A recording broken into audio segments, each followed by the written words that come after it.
Let's go.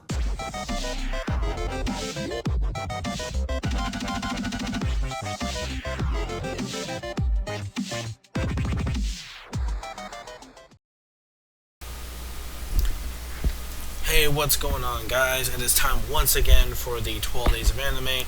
Here, let's going on with number 5. On the 5th day of anime, my true love gave to me one of my favorite anime villains. Now, I could go with manga too, but I would say I would definitely go with anime first, and then I'll get to more manga stuff in like my other days, especially.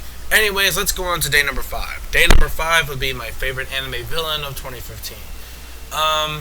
It would definitely have to be Dio motherfucking Brando. Oh my god. This man is just one of the best villains of anime fiction, like, of all time. Like, this dude has... Okay, basically, if you don't know, especially if you watch the original JoJo's Bizarre Adventure, pretty much Dio was a very iconic character. He pretty much had... like a god tier kind of attitude and pretty much like that. Like, he always wanted to be, better than, Joseph. He was jealous of him living like the rich life and stuff like. But let's not go into like the first JoJo's Bizarre Adventure, because I'll get to that like in a review one of these days. But mainly it's for Stardust Crusaders. What I love about him is a character who just doesn't really give a fuck. Sorry. And here's why. Mainly it's because Dio is just one of those characters that he pretty much has an ability, a stand. Now, JoJo's Bizarre Adventure Stardust Crusaders started this whole trend with stands, and Dio's power, or Dio's stand, is called WARUDO. Now, this dude can pretty much not only stop time, but he can also just not only stop time, but he could fuck around with anything while he stops time. Meaning, like, if you're frozen on a time speed, he could do something to pretty much attack you head on. And not to mention, like, he pretty much screwed everybody over. Like, he definitely killed Kakyoin, which, I think that was, like, the only major death, like, when it comes from Dio. I would have to say that was, like, the only one. Like, Palanir actually made it out pretty much, like, more alive compared to like, other characters. Like, Avdol pretty much died from Vanilla Ice, and so did Iggy as well. So, I think the only major character that he killed off would have to be Kakyoin, which is kind of sad, which sucks. He was, like, really young for his age, and I really did like his Emerald Splash stand ability. But Dio is the kind of guy, like, he wants everything. He wants the entire world to rule under his to pretty much rule under his royalty. Like, he wants to become the ultimate being, the ultimate god tier vampire. And what he does is this: he pretty much has servants also working under him. He was resurrected after, like, being still alive, held in a coffin for 100 years after the big battle between him and Joseph Joestar from the Part 1 series of JoJo's Bizarre Adventure.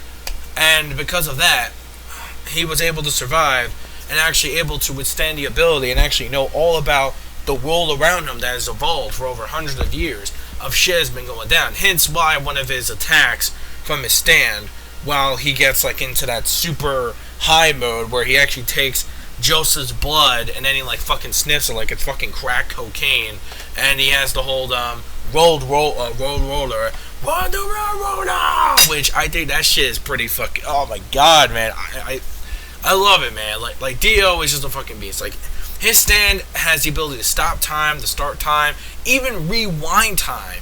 He even can fucking rewind time back forwards. Rewind, fast forward, he can stop time.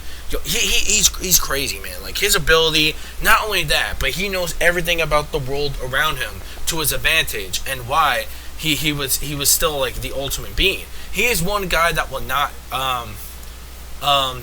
die because of his god complex, like, attitude. Like, he still survived, and Jonathan Joestar's body for, like, so many years after pretty much taking it over and landing inside the coffin. And he knows everything now about the world thanks to his, his stand builder, of course, where he had servants under him from Egypt to actually, like, to pretty much take down the Joseph for his own personal vendetta, for his own vengeance. Not only that, though, but I just like his attitude in general. Like, he's just, like, laid back. Like, he just doesn't really care. Like, he's just like, yeah, I'm God tier. Like, what up? I don't care.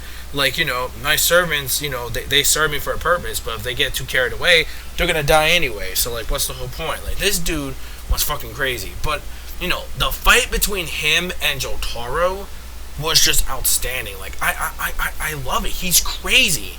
He's psychotic, but he's just so awesome. Like he's the kind of guy who just wants to see, like, the world burn in front of him. Like, he just doesn't care. Like, he doesn't want world domination or anything like that. He pretty much just wants to live the life of an ultimate being without worrying about going into the sunlight.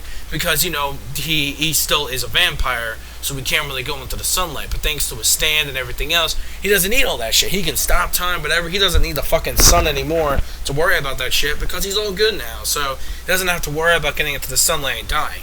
Which I was a bit skeptical on the Jotaro fight with Dio, and I don't know how the fuck his Stand Star Platinum can even do shit like that, but actually stopping the time itself, because there was no indication that Star Platinum could fucking do that.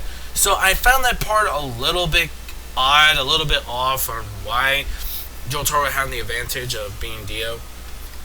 So, so that part I still found a bit odd. But regardless, though, Dio was just that iconic anime fantasy type villain, and he loved to read books. Like, he was the kind of dude too. He would, like, just chill and just, like, read a lot of books and shit in the dark because of that because he was still a vampire, and he had trashed with white light. And he's just so awesome. Like, he knows everything. He does his research about the entire world himself, because that's just the kind of guy Dio is. He wants to obtain everything on the knowledge of the world to become the ultimate being, but without, having, like, a world domination kind of thing going on, etc., like most villains do. So, yeah, that's why I really love Dio Brando as a villain of 2015, because, he was just that dude, and the whole Egypt arc in general involving trying to get to Dio was definitely worth it. Even though the first half from last year was a bit slower than usual just to finally get there, it was, like, really, really long. Like, I'll warn you, it's even longer than the original series. Like, over, 48 episodes, while the original was only, like, 25 episodes or whatever. But it was still worth the journey. It really was. We lost some casualties along the way, but hey, that's just how it goes. But, that again, it was a long ride, but all good things come to an end. But I really cannot definitely wait until part 4 of Diamond Unbreakable, which is coming out next year. So I am really looking forward to that for the first time, which has never been animated before, ever. So that's going to be something right there, like a real treat. So overall, yeah, that's pretty much it. Let me know your thoughts in the comment section below. What was your favorite villain of anime of 2015? And yeah, that's pretty much about it. So this is the Ninja Reviewer signing out, and I will catch you guys tomorrow for day number 6, and that will do.